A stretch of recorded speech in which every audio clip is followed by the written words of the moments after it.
제가 지난 월요일 날 이제 쉬는 날인데, 그래서 오전에 이제 집에서 이제 이렇게 있으면서 이제 여름철이니까 이제 사람들이 이제 집에 창문을 열고 있어서 옆에 집에서 이제 이렇게 들리는 그런 그 소리를 이제 좀 들었습니다. 아마 엄마하고 초등학생 자녀로 생각이 되는데, 이제 코로나 때문에 이제 학교에 이제 가지 않고 집에서 이제 온라인 수업을 하고 있는 것 같았습니다. 엄마가 큰 소리로 똑바로 앉아, 덧셈부터 해야지. 아유, 그래서 막 이제 그게 계속해서 이제 오전 내내 이제 들리는 겁니다. 요즘 이제 자녀가 있는 가정 분위기가 이제 이와 비슷할 겁니다. 자녀는 학교에 가서 공부를 하다가 이제 집에 오면 엄마가 이제 수고했다고 하면서 간식을 이렇게 주는 것을 먹는 게 이제 정상적인 모습입니다. 그런데 이 코로나로 인해서 그 엄마가 이제 자녀의 새끼를 다 챙겨줘야 하고 또 교사 역할까지 해야 되니까 미칠 것 같은 겁니다. 음악부터 해가지고 또 체육까지 다 이제 엄마가 이제 다 해야 됩니다.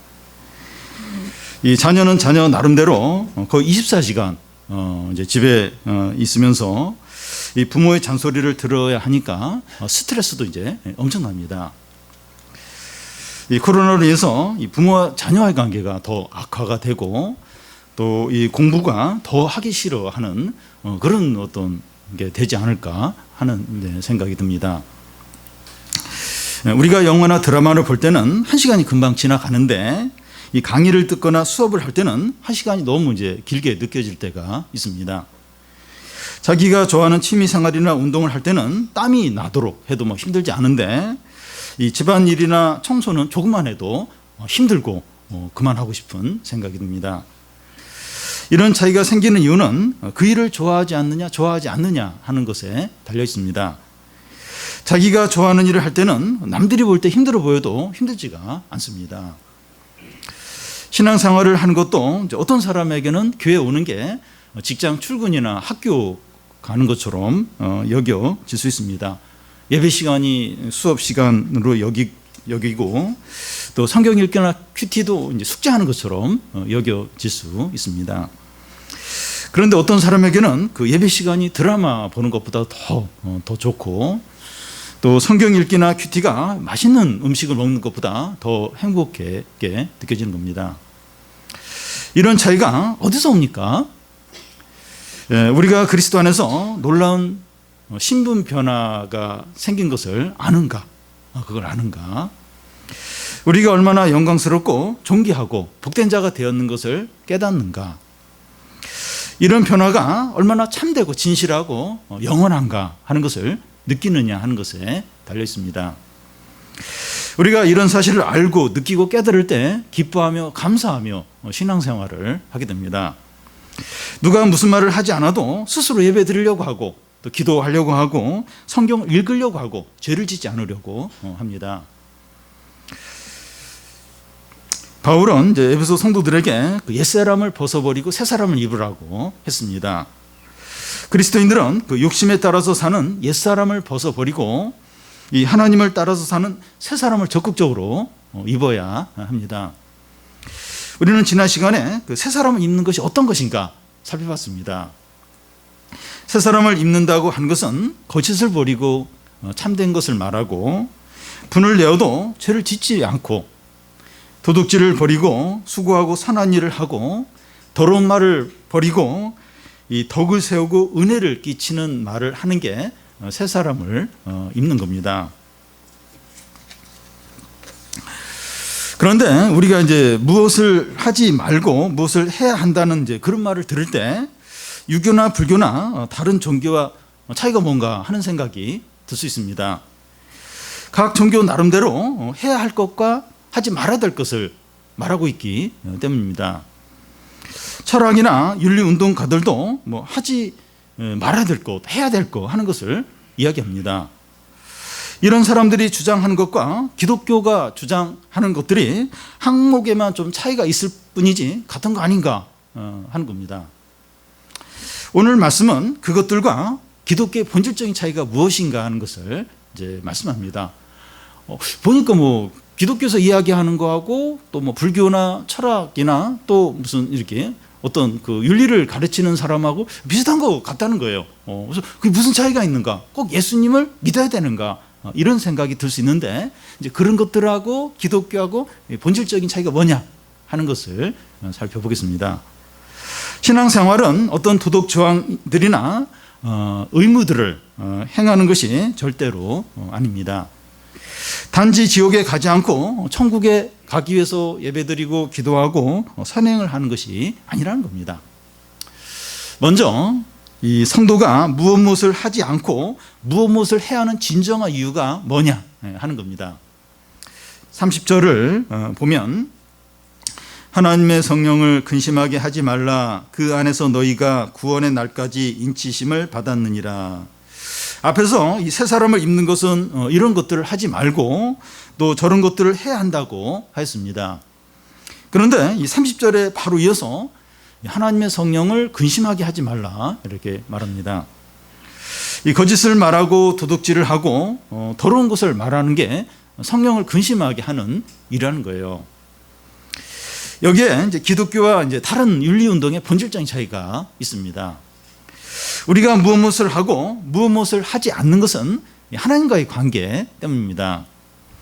하나님께서 우리를 위해서 행하신 일 때문에 우리가 이런 것들을 하고 또 저런 것들을 하지 않는 겁니다. 다시 말해서 우리 안에 계신 성령 때문에 이런 일들을 하고 저런 일을 하면 안 되는 거예요. 우리가 하는 모든 일들은 하나님과 관계가 있습니다.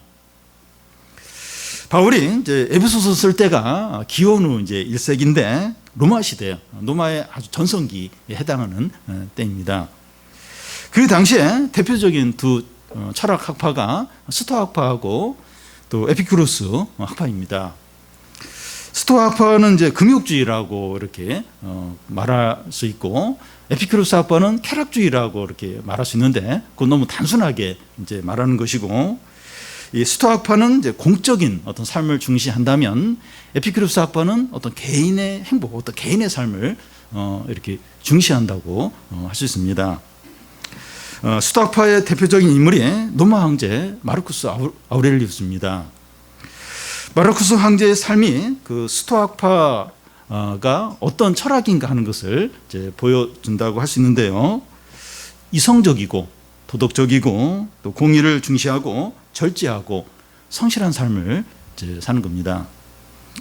마르쿠스 황제나 이 스토아 학파 사람들을 보면 크리스찬 같은 생각이 들어요. 성실하고 또 이렇게 절제하고 또 공적인 걸, 공의를 중요시하고 이 사람들 크리스찬 아닌가, 이런 생각이 들 수 있습니다. 그런데 이 마르쿠스 황제는 기독교에 대해서 나서서 박해를 한 그런 인물입니다. 스토아 학파는 하나님을 적대하면서 인간 중심적으로 이 이성과 도덕과 정의를 추구하는 겁니다.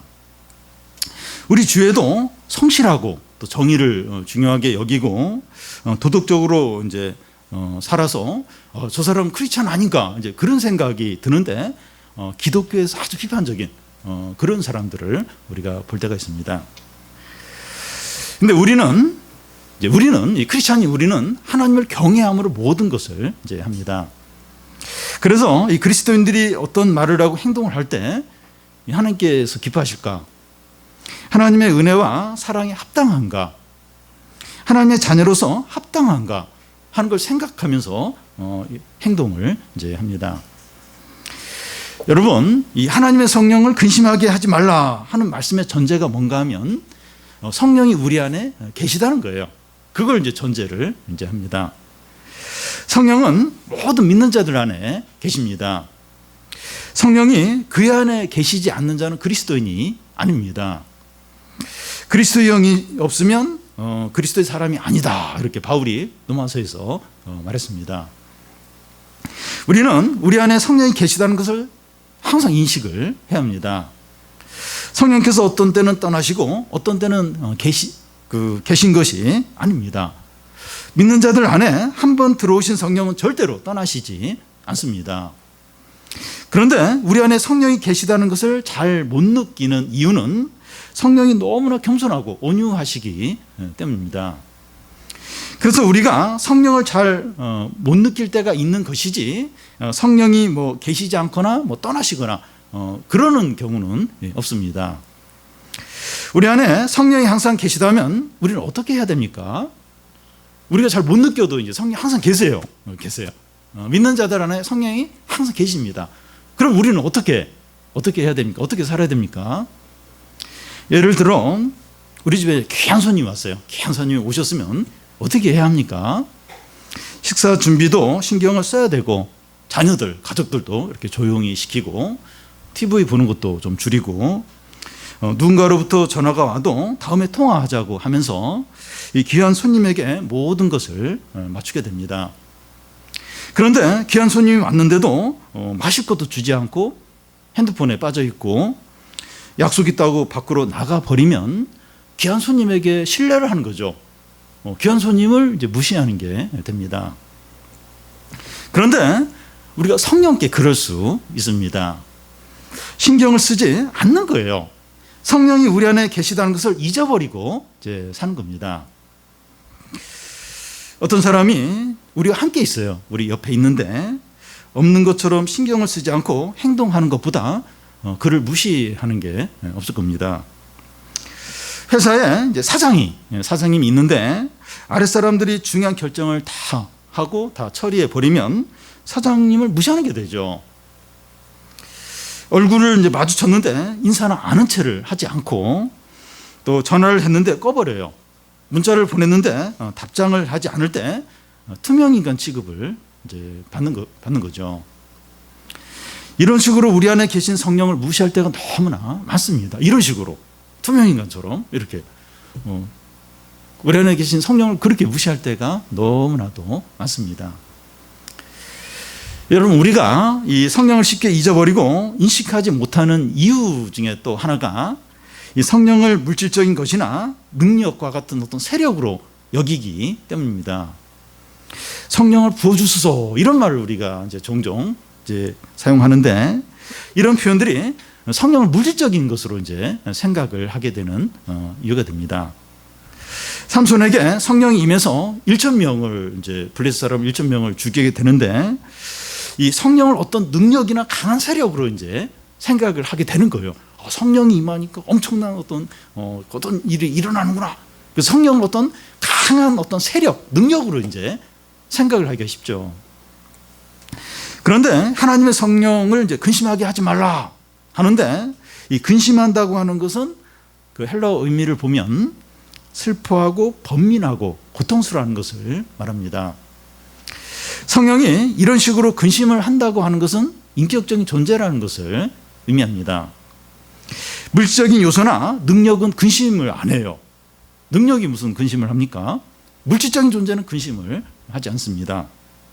성령은 하나님 아버지와 예수 그리스도와 함께 인격적인 하나님이시죠. 성령은 인격적인 존재이십니다.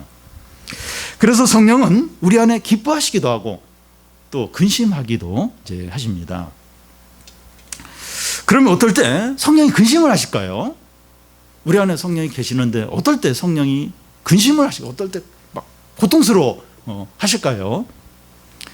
예를 들어 부모는 자녀로 인해서 어떨 때 근심을 합니까? 우리 부모들은 자녀에 대해서 어떨 때 근심을 하고 막 힘들어 하게 되나요? 자녀가 부모의 뜻을 거스릴 때죠. 부모가 이렇게 이걸 원하고 이렇게 말했는데 그걸 딱 거스릴 때죠. 그래서 자녀가 부모의 말에 되어드는 거예요. 계속 되어들거나, 또 공부나 해야 될 것을 해야 되는데 안 하거나, 친구들하고 막 밖에서 막 놀기만 하고 이럴 때죠. 그러면 성령이 어떨 때 근심합니까? 성령은 어떨 때 이렇게 힘들어 하시죠? 우리가 욕심대로 살 때입니다. 우리가 옛사람대로 살 때 성령이 근심합니다.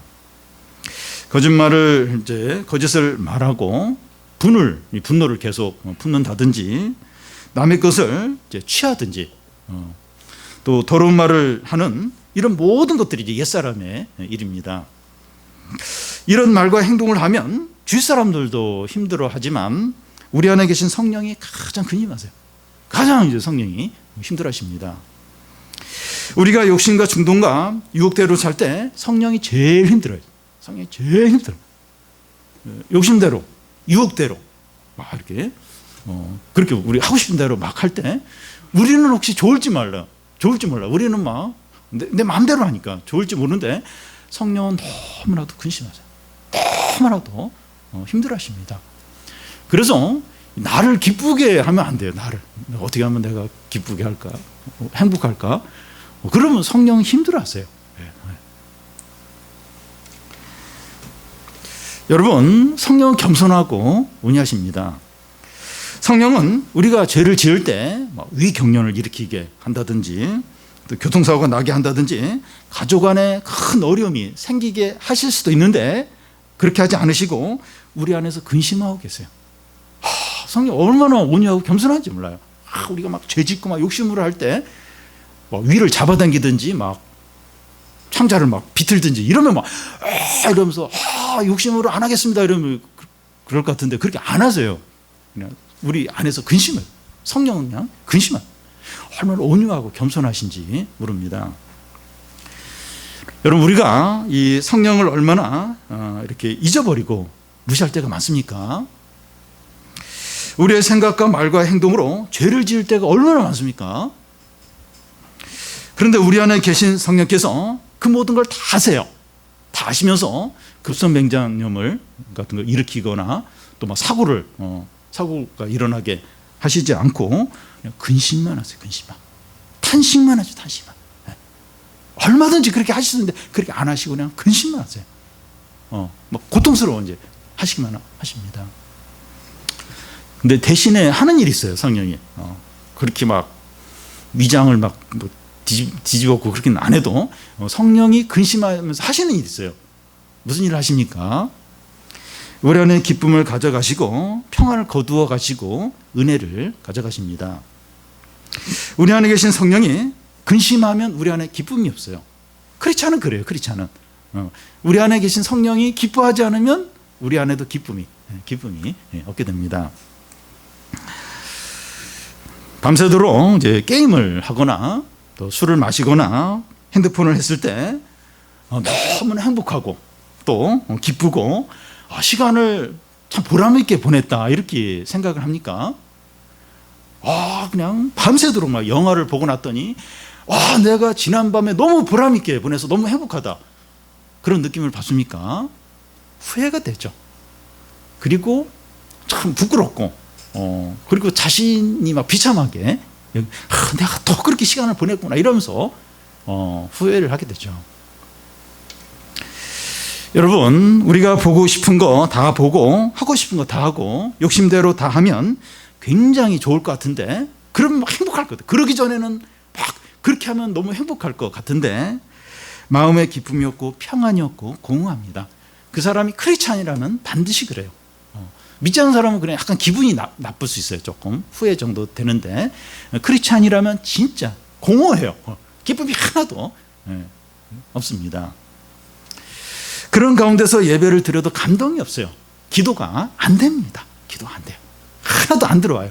기도가 안 돼요. 여러분, 이 성령은 우리가 옛사람처럼 살 때 직접적으로 징계는 하지 않고 간접적으로 책망을 하십니다. 기쁨과 평안과 은혜를 거두어 가시는 식으로 하십니다. 여러분, 우리가 우리 자신을 돌아볼 때 언제부터인가 기쁨과 평안과 은혜가 없다면 성령이 근심하고 계신 겁니다. 힘든 것도 없는데 내 몸이 아픈 것도 없는데 왜 이렇게 기쁨이 없고 평안이 없고 은혜가 없을까? 성령이 근심을 하고 계신 겁니다. 내가 성령을 근심케 하는 일을 하고 있지 않는지 돌아봐야 합니다. 외적으로는 큰 어려움이 없더라도 내가 욕심과 이 충동과 유혹대로 하고 있지 않는지 돌아봐야 돼요. 내가 지금 자꾸 욕심대로, 유혹대로 지금 내가 이렇게 살고 있지 않는지 돌아봐야 합니다. 우리 안에 계신 성령이 근심할 때 외적으로는 잘 지낼 수 있어도 절대로 만족이 없습니다. 외적으로는 뭐 공부할 거 다 하고 뭐 직장 생활 잘하고 사업도 잘하고 뭐 사람 관계 뭐 문제 외적으로는 문제가 없을 수 있어요. 근데 만족이 없으면 크리스찬이라면 그래요. 크리스찬이라면 외적으로 아무 어려움이 없고 뭐 경제적으로나 뭐 건강이나 뭐 가족의 무슨 뭐 이렇게 뭐 사고나 분란이나 이런 게 없어도 만족이 없으면 맞아요. 하나님 은혜를 싹 걷어가시기 때문이죠. 성령이 기뻐하셔야만 우리도 기쁨이 있고 만족이 있습니다. 여러분 이제 나를 자꾸 기쁘게 하면 당장은 기뻐요. 당장은 막 이렇게 익사이팅한 것 같아요. 근데 그 기쁨이 금방 사라집니다. 그리고 더 많은 시간 후회가 돼요. 그리고 공허해요. 참 이렇게 어떤 자신이 귀하다는 생각이 안 들어요. 심하면 확 죽어버릴까 뭐 이런 생각 들어요. 인생이 참 허무한 거예요. 내 마음대로 막 나를 기쁘게 하는 삶을 살았을 때 그런 겁니다. 근데 나는 조금 이렇게 덜 기쁘더라도 성령을 막 이렇게 기쁘게 해드리면 기뻐요. 뭐가 이렇게 좋은 일도 없는데 기뻐요. 상황이 어려운데 마음에 평안이 있어요. 은혜가 있게 됩니다. 그러면 성령이 우리 안에 계시면서 하려고 하시는 일이 뭡니까? 우리 안에 성령이 계세요. 성령이 계시면서 무슨 일을 하시는 겁니까? 30절 중간을 보면 그 안에서 너희가 구원의 날까지 인치심을 받았느니라. 이 구원의 날이라고 하는 것은 그리스도가 재림하심으로 구원이 완성되는 날을 가리킵니다. 그 날에는 우리의 모든 연약함과 고난과 고통과 짐에서 벗어나서 진정한 안식과 풍성한 기쁨과 참된 평안을 영원히 누리게 됩니다. 그날 마지막 날 구원의 날 그렇게 됩니다. 그날이 될 때까지 성령이 믿는 자들을 인친다는 겁니다. 여기서 인친다고 하는 것은 자기 소유로 도장을 찍는 것을 말합니다. 인증하는 거를 가리킵니다. 로마 시대에는 주인이 이제 노예를 새로 사오면 자기 소유임을 표시하기 위해서 팔 같은데 인두로 딱 도장을 어떤 표시를 했습니다. 요즘에는 뭐 자기 책이나 물건에 이제 자기 이름을 쓰거나 뭐 라벨을 붙여서 이 자기 소유임을 분명히 하죠. 그리고 뭐 인터넷이나 이런 데는 이렇게 인증을 이제 하게 됩니다. 그와 같이 그 하나님께서는 성령으로 우리가 하나님의 소유인 것을 도장을 찍어서 마지막 날까지 인도하시고 지키십니다. 우리는 이제 하나님의 소유이기 때문에 하나님께서 우리의 모든 것을 책임지고 인도해 주세요. 지켜주십니다. 그래서 너무 이제 먹고 사는 거에 대해서 너무 걱정을 하지 않아야 돼요. 왜냐하면 이 성령을 통해서 너는 내 것이다, 내 소유다, 내가 너를 다 책임진다. 그렇게 이제 이렇게 그 인증을 이제 하셨기 때문이죠. 또한 우리는 하나님의 소유라는 것을 인정하고 항상 인식하고 하나님께 제한받고 순종하는 삶을 살아야 됩니다. 왜냐하면 주님의 소유이기 때문에 주님을 항상 이렇게 인식하고 주님께 제한받고 주님의 어떤 소유를 순종하면서 살아야 되죠. 그럴 때 이제 계속해서 하나님이 우리를 책임져 주시고 인도해 주신 거죠. 그뿐만 아니라 성령은 우리를 변화시키십니다. 성령이 우리 안에 계시면서 하시는 일이 우리를 변화시켰어요. 우리의 마음과 영혼을 계속 이제 새롭게 하셔서 그 옛사람을 버리고 새 사람을 입도록 새 사람답게 사시도록 계속 성령이 우리 안에서 계속 그 일을 부지런히 이제 이렇게 하십니다. 그런데 우리가 그것을 이제 거부할 때 성령이 근심을 하시죠. 그러니까 성령은 계속 우리 마음과 영혼을 새롭게 하려고 그래요. 근데 자꾸 거부를 해요. 우리 자꾸 거부를 하려고 그래요. 그때 성령이 고통스러워 하십니다. 그러면 우리는 어떻게 살아야 합니까? 성령이 우리를 자꾸 이렇게 어떤 방향으로 이끌어 가려고 하는데 우리는 어떻게 살아야 합니까? 우리 안에 성령이 계시다는 것을 항상 인식하고 성령의 인도를 받아야 합니다.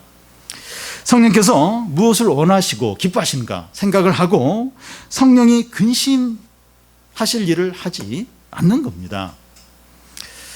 남편은 아내는 남편을, 자녀는 부모는 자녀를 기쁘게 하려고 신경을 쓰지 않습니까? 우리가 사랑하고 소중히 여기는 사람을 즐겁게 하려고 하지 않습니까? 그렇게 하죠. 그렇게 하려고 노력을 하죠. 하물며 우리 안에 계신 성령을 기쁘게 하려고 더 많은 관심과 주의를 기울여야 되죠. 우리 안에 굉장히 귀한 큰 분이 계시는데 이분을 기쁘게 해서 더 많은 어떤 관심과 노력을 기울여야 되죠. 그게 당연하죠. 여러분, 우리 안에 계신 성령의 목적은 구원의 날까지 우리를 거룩하게 변화시키는 겁니다. 이 성령의 뜻이 이러하다면 우리 자신을 정적으로 성령의 뜻에 맡겨야죠. 고집스러운 황소가 주인이 가자고 하는 대로 가지 않으려고 앞다리를 뻗치고 버티는 것처럼 우리는 성령께 더 이상 고집을 부리지 않아야 됩니다. 우리 자녀들 중에 한 번씩 막 그렇게 막 고집을 이제 부릴 때 그 엄마가 화다 미치죠. 우리가 더 이상 성령께 그렇게 하지 않는 겁니다. 성령의 뜻을 알면서 버티는 거, 버티는. 고집을 부리는 거예요. 그렇게 더 이상 하지 않아야 합니다. 성령의 뜻을 거부하는 것은 사단에게 기회를 주고 사단의 충동을 받게 됩니다. 성령과 사단은 우리 안에 함께 계실 수가 없어요. 이웃으로 같이 있을 수가 없어요. 같이. 우리는 성령의 지시와 사단의 지시를 동시에 받을 수가 없습니다. 성령의 지시를 받으면 성령의 지시를 받고 사단의 지시를 받으면 사단의 지시를 받지, 이 두 존재로부터 함께 막 지시를 받고 성령과 사단의 이렇게 어떤 함께 이렇게 공존하도록 그것이 불가능합니다. 우리가 성령을 거부하면 사단의 지배를 받는 겁니다. 그냥 빈마음 그게 아니에요. 사단의 성령의 인도를 자꾸 거부를 해요. 그러니까 안 받으려고 해요. 자꾸 성령의 뜻을 거슬리면 이제 사단의 충동과 사단의 지배를 받는 겁니다. 성령 아니면 사단이에요. 근데 우리가 성령을 거부하면, 자꾸 뜻을 거스르면 사단의 지배와 사단의 충동에 따라서 살 수밖에 없는 겁니다. 어떻게 해야 되겠습니까? 어떻게 하시겠습니까? 온유하고 겸손하신 성령께 전적으로 순종해야 되죠. 그러니까 그 끝을 한번 생각해 보세요. 사단의 인도를 받으면 사단이 어떻게 우리를 어디로 데려갈까? 또 사단이 많이 우리 안에 들어오면 역사하면 어떻게 될까? 걸어서 강인 생각하면 딱 맞습니다. 완전히 미치는 거예요. 돌로 막 자기 몸을 찢고 옷도 안 입고 막 괴성을 지르고 사람들을 괴롭히고, 군대 귀신들 사단이 충만하게 들였을 때 사람의 상태가 어떻게 되니까. 이 사단 아니면 성령의 지배를 받게 되는데 내가 누구의 지배를 받을 것인가? 내가 지금 계속 성령의 뜻을 거스려요. 성령을 계속 힘들게 해요. 성령이 너무 괴로워해요. 계속 그렇게 살 것인가? 결국 그러면 사단의 충동을 받고 사단의 지배를 받고 사단이 이끄는 대로 가면 그 마지막이 어떻게 될까? 온유하고 겸손하신 우리 성령께 전적으로 순종해야 되죠. 순종해야 됩니다. 다음은 이 성령을 근심하게 하는 것들이 어떤 것이냐 하는 겁니다. 31절을 우리 같이 한번 읽겠습니다. 너희는 모든 악독과 노함과 분냄과 떠드는 것과 비방하는 것을 모든 악의와 함께 버리고. 악독과 노함과 분냄과 떠드는 것과 비방하는 것과 이 악의는 비슷비슷한 것 같은데 차이가 있습니다. 악독은 남과 화합하지 않는 어떤 날카로운 마음과 어떤 예리한 어떤 혀를 가리키고, 노함과 분냄은 비슷하지만 노함은 어떤 감정적인 어떤 격분이라면 분냄은 내적으로 뿌리 깊은 어떤 적대감을 말하고, 이 떠드는 것은 고래고래 이제 소리를 지르면서 싸우는 것을 말하고, 비방은 당사자가 없는 자리에서 그의 명성을 깎아내리는 일을 말하고, 이 악의는 남에게 해를 끼치는 것을 기뻐하고 또 그것을 꾸미는 악한 경향을 말합니다.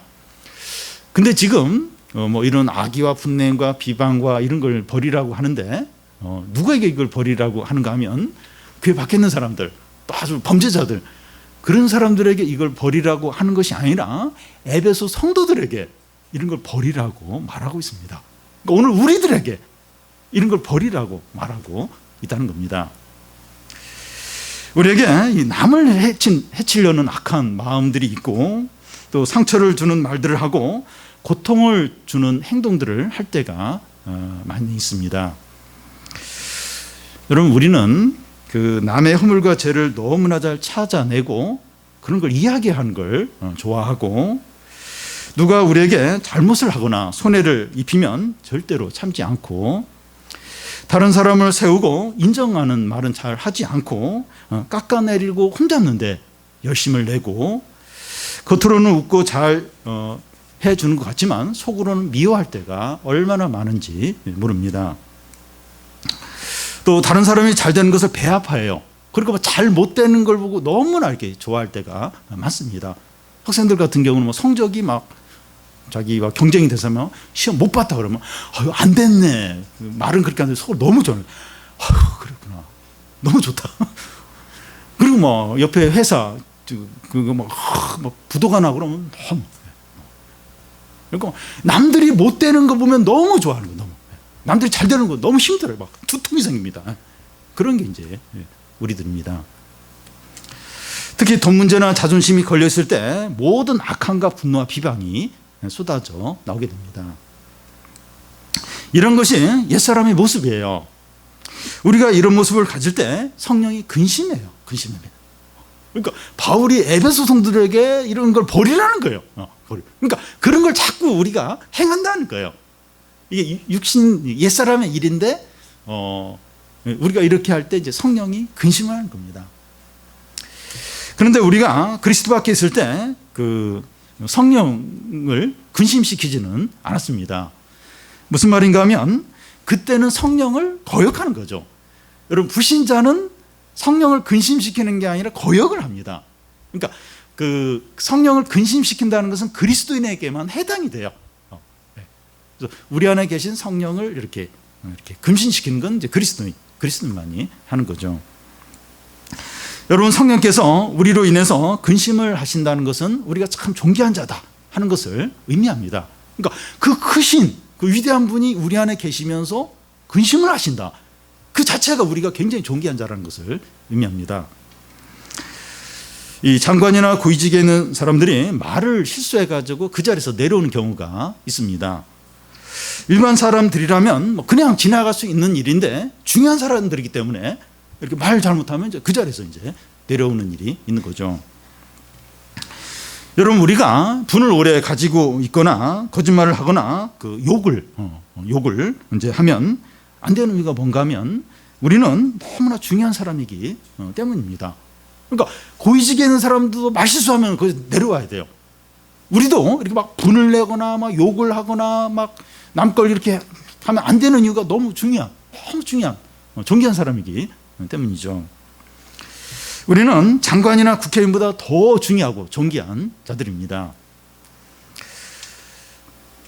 이 창세기에 보면 그 요셉이 그 애굽왕 바로의 꿈을 해석해 줬을 때 바로 왕이 무슨 말을 한가 하면 하나님의 영에 감동된 사람을 우리가 어디서 찾을 수 있느냐 이러면서 요셉을 애굽 총리로 임명합니다. 그러니까 이 성령이 안에 있는 너무나 존귀한, 너무나 큰 사람들이에요. 그러니까 우리가 이제 그런 사람들이죠. 이 총리 이상 될 이제 그런 너무나도 귀한 자들인 거죠. 우리 안에 이 성령이 계시기 때문에 우리가 이제 잘못하면 성령이 근심합니다. 우리가 왜 도덕적이 되어야 되고 우리의 모든 말이 선해하고 우리의 모든 생각이 거룩해야 하는 이유가 여기에 있습니다. 성령은 우리의 모든 것을 다 느껴요. 다 느끼고 우리의 생각까지 다 아시기 때문입니다. 그러니까 옆에 밖에 있으면 뭐 잘 모를 수 있지만 우리 안에 계세요. 안에. 그러니까 우리 안에서 모든 걸 다 보고 있어요. 모든 걸 다 알아요. 우리가 막 은밀하게 순간적으로 하는 생각까지 성령이 다 아십니다. 다 아세요. 그래서 우리가 이제 말이나 행동이나 생각까지도 거룩해야 하는 이유가 여기 있습니다. 내가 말하고 행동하는 것에 따라서 성령 하나님께서 괴로워하고 힘들어하실 수 있다는 거예요. 그렇다면 내가 잘해야겠다. 내가 참 믿음으로 잘 살아야겠다. 이런 생각을 해야 되죠. 내가 어떻게 말하고 행동하고 무슨 생각을 하는데도 내 안에 계신 그 성령 하나님이 너무 괴로워하시는, 고통스러워 하시는 거예요. 막 근심을 하시는 거예요. 그걸 안다면 잘해야 되죠. 잘해야 되죠. 내가 이렇게 하는 거에 따라서 우리 부모님이, 사랑하는 우리 부모님이 너무 괴로워하신다, 너무 힘들어하신다. 그러면 부모를 생각해서라도 자녀가 이렇게 조심을 하잖아요.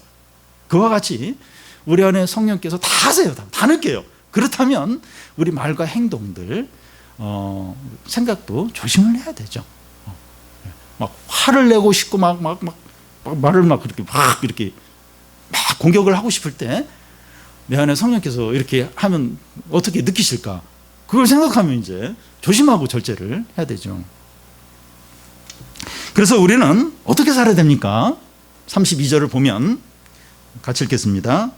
서로 친절하게 하며 불쌍히 여기며 서로 용서하기를 하나님이 그리스도 안에서 너희를 용서하신 같이 하라. 이 무엇을 하지 않는 것만으로는 부족합니다. 우리가 술, 담배 하지 않고 세상 사람들의 죄를 짓지 않는 것으로 충분하지 않습니다. 악독, 비방, 이거 버리는 거 중요하죠. 근데 그 버리는 것만으로 충분하지 않습니다. 적극적으로 선한 것을 취해야 됩니다. 32절 앞에 보면 서로 친절하게 하며 불쌍히 여기며 서로 용서를 하라고 합니다. 이렇게 해야 될 대상이 누구인가 하면 나랑 친하고 내가 좋아하는 그런 사람이 아니에요. 그런 사람한테는 이런 말 할 필요가 없어요. 그런 사람이 대상이 아니라 우리에게 고통을 주고 상처를 주고 힘들게 한 사람들입니다. 예를 들어서 교통사고를 내어서 우리 가족을 다치게 했거나 또 금전적으로 큰 손해를 주었거나 우리 자녀에게 정신적으로나 육체적으로 고통을 준 사람들이 여기에 해당이 됩니다. 큰 것이든 작은 것이든 우리에게 손해와 고통을 준 사람들이 다 여기에 포함이 됩니다. 이런 사람들을 용서하고 불쌍히 여기고 친절하게 대한다는 것은 너무 어렵죠. 너무 어려워. 너무 화가 나요. 너무 밉고. 근데 이 사람들을 이렇게 친절하게 대하고 불쌍히 여기고 용서한다는 건 너무나도 힘든 일입니다. 옆에서는 이제 그만 용서하고 뭐 이렇게 좀 잘 대해주라 이렇게 말을 이제 하는데 머리로는 뭐 그렇게 해야 된다 하는데 마음이 안 되는 거예요. 마음이 여전히 상하고 너무나도 힘든 겁니다. 그래서 시간이 지나도 여전히 분노와 미움과 복수심을 가지고 살아가게 됩니다. 불신자들은 이런 경우에 평생 동안 복수심을 가지고 살아가기도 해요. 근데 바울은 용서하라고 하면서 그렇게 해야 될 이유를 말하고 있습니다. 용서하라는 거예요. 그러면서 그 이유를 함께 이야기를 하고 있습니다. 32절 중간을 보면 하나님이 그리스도 안에서 너희를 용서하신 것 같이 하라는 겁니다. 여기서 가치라는 전치사가 아주 중요합니다. 너희는 하나님과 같이 해야 한다는 겁니다. 하나님께서 우리에게 하신 일이 뭡니까? 하나님 뭘 우리에게 하셨습니까? 예수님 말씀하신 것처럼 우리는 하나님께 1만 달란트에 해당하는 엄청난 빚을 진 죄인들이죠. 근데 하나님께서 그 엄청난 죄를 다 용서를 해 주셨습니다. 그와 같이 우리도 이제 다른 사람의 죄를 용서하라는 거예요. 하나님 같이 우리도 다른 사람을 용서를 하라는 겁니다. 상대방이 하는 것을 보고 용서하라는 것이 아니라 보니까 조금 반성을 하는 것 같아. 그래서 상대방이 하는 걸 보고 하라는 것이 아니라 하나님을 바라보고 다른 사람을 용서를 하라는 겁니다. 하나님같이 용서하라는 것이 어떤 것인가? 32절 앞에 보면 서로 친절하게 하는데 친절하게 하는 건 젠틀하게 이렇게 교양 있게 예의 바르게 이런 의미가 아니라 이런 의미도 물론 포함이 되겠지만 인자하게 대하라는 겁니다. 인자라고 하는 것은 이제 히브리어로 이제 헤세드인데 어떤 생명을 건 사랑, 어떤 희생적인 그런 어떤 신실함, 또 말할 수 없는 자비 이런 뜻입니다. 하나님은 우리를 인자로 대하셨습니다. 우리는 어떤 자이죠? 우리 어떤 자입니까? 허물과 죄로 죽었고 방탕에 빠져서 모든 더러운 것을 욕심으로 행하고 모든 악독과 노함과 분냄을 하는 자입니다. 예수를 믿기 전에 이제 그런 것이 아니라 지금도 이제 그런 삶을 살 때가 있습니다. 그런데 우리가 어떻게 이 자리에 있고 어떻게 하나님 앞에 설 수 있는 겁니까? 우리가 어떻게 하나님께 나갈 수 있는 거죠? 하나님 우리를 인자로 대하셨기 때문입니다. 우리는 자꾸 뭐 공의 뭐 이렇게 그런 걸 법 이런 걸 이야기를 하는데 이 법이나 공의로 하면 절대 우리는 하나님 앞에 못 서요. 이 자리에 못 있습니다. 하나님께 절대로 기도 못 하죠. 하나님께서 우리에게 인자로 대하신 같이 우리도 다른 사람에게 인자로 대하라는 거예요. 하나님이 너를 인자로 대하지 않았느냐?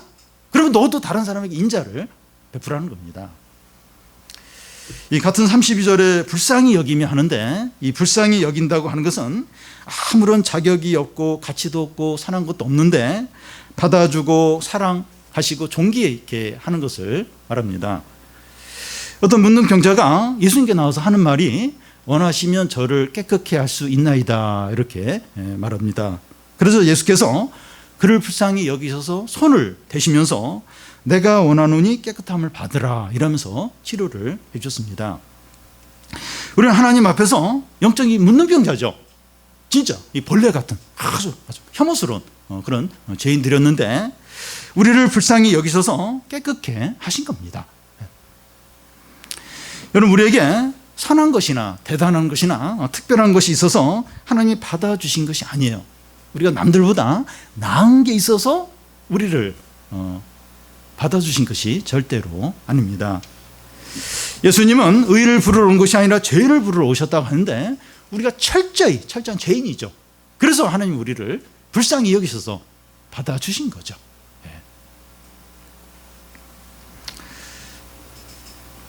하나님께서 우리를 불쌍히 여기신 것처럼 우리도 다른 사람을 불쌍히 여기라는 겁니다. 바울은 그 원수를 너희가 갚지 말고 하나님께 다 맡기라고 했습니다. 하나님께서 다 갚아주신다는 거예요. 오히려 너희는 원수가 목마라 하고는 마시게 하고 또 배고파하거든 먹을 것을 주라고 했습니다. 왜 그렇게 해야 돼요? 왜 원수에 대해서 손해를 준 자에 대해서 그렇게 해야 됩니까? 하나님 우리를 불쌍히 여겼기 때문입니다. 여러분 우리가 사람을 바라보고 친절히 대하고 불쌍히 여기고 용서하려고 하면 절대로 못합니다. 하나님이 그리스도 안에서 우리에게 인자를 베풀고 불쌍히 여기고 용서하신 것처럼 하라는 거예요. 우리는 하나님 때문에 그렇게 하는 겁니다. 하나님 때문에 그렇게 하는 겁니다. 더 나아가서 그리스도가 우리 위해서 십자가에 죽으시고 성령이 우리 안에 계시기 때문에 그렇게 하라는 겁니다. 새 하나님이 우리에게 베푼 대로 새 하나님으로부터 우리가 받은 대로 새 하나님이 우리에게 행한 대로 우리도 남에게 하라는 겁니다. 여러분 받은 게 없으면 못 줘요. 이렇게 베품을 받지 못하면 남에게 베풀지 못합니다. 그러니까 어렸을 때 이렇게 사랑을 많이 받은 사람이 또 이제 이렇게 또 남에게 사랑을 이렇게 베푼다고 말하는데 하나님께 이렇게 받은 게 있어야만 이렇게 사람들을 진정으로 이렇게 사랑을 하게 됩니다. 여러분 세상에서 막 사랑하고 서로 이제 막 협력하고 도와주고 아무래도 안 되는 이유가 뭔가 하면 하나님이 또 받은 거 없이 자기 것으로 이렇게 하려고 하니까 잠시 이렇게 조금 하다가 그냥 중단이 돼버리는 겁니다. 왜 오늘날 우리 사회가 이 세상에 이렇게 험악하고 비참하고 불행합니까? 그러니까 막 코로나로 인해서 사람들이 더 막 무슨 일 있으면 막 그렇게 막 방화를 하고 데모를 하고 막 경찰에게 돌을 던지고 막 외국 같은 경우 막 그렇게 격해지는데 그리고 막 보면 막 온갖 비리와 부정과 범죄가 뭐 가득합니다. 왜 그래요? 왜? 그러니까 하나님으로부터 이렇게 받은 게 없기 때문에 베품을 받은 게 없기 때문에 그걸 못 느끼기 때문에 이렇게 사람들이 악독과 비방과 모든 악의로 행하는 거죠.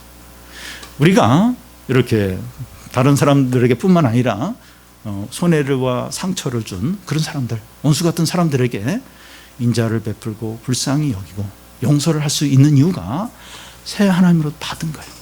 엄청나게 이 베품을 받은 겁니다. 새 하나님 우리에게 그것을 행하신 거예요. 그걸 알기 때문에 그래서 이제 다른 사람에게 그렇게 할 수 있는 것이죠. 여러분, 기독교는 그 도덕적인 항목들과 의무들을 행하는 것이 아닙니다. 기독교는 절대로 그런 게 아니에요. 그냥 항목들, 이거 하면 이게 좋은 거니까 이거 해야 된다, 이거 해야 구원받는다, 그래서 그것을 하는 게 아닙니다. 하나님께서 그리스도 안에서 우리를 영광스럽게 하고 복되게 하고 존귀하게 하고 영생을 주시고 하늘의 모든 좋은 것을 주셨기 때문이죠. 그래서 우리가 원수를 사랑하는 거죠. 또 예배도 드리고 성경 읽기도 하고 죄를 버리고 새 사람답게 사는 겁니다. 그래서 새 하나님이 우리에게 베푸신 은혜와 사랑들, 그걸 항상 기억을 해야 돼요. 받은 게 있기 때문에, 새 하나님이 우리에게 행하신 게 있기 때문에 그걸 의지해서 이제 모든 것을 이제 하는 것이죠. 우리 안에 이 성령이 계시다는 것을 잊으면 안 됩니다. 우리 안에 성령이 계시지 않은 것처럼 무시해서는 안 돼요. 그동안 우리 너무 그렇게 많이 했습니다. 그냥 무시해서 철저히 무시하며 많이 살았습니다. 더 이상 이제 그렇게 하면 안 됩니다. 성령은 마지막 날까지 우리를 지키시고 보존하시고 거룩하게 하세요.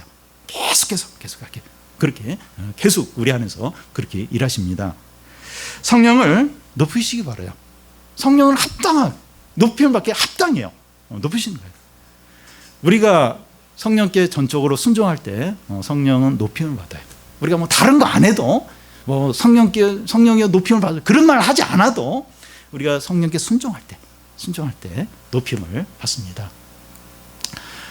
그 주보에 우리 디모데 한 자매가 이제 글을 썼는데, 대학 생활하면서 술 문제 이런 부분에 있어서 성령이 기쁘신 대로 했습니다.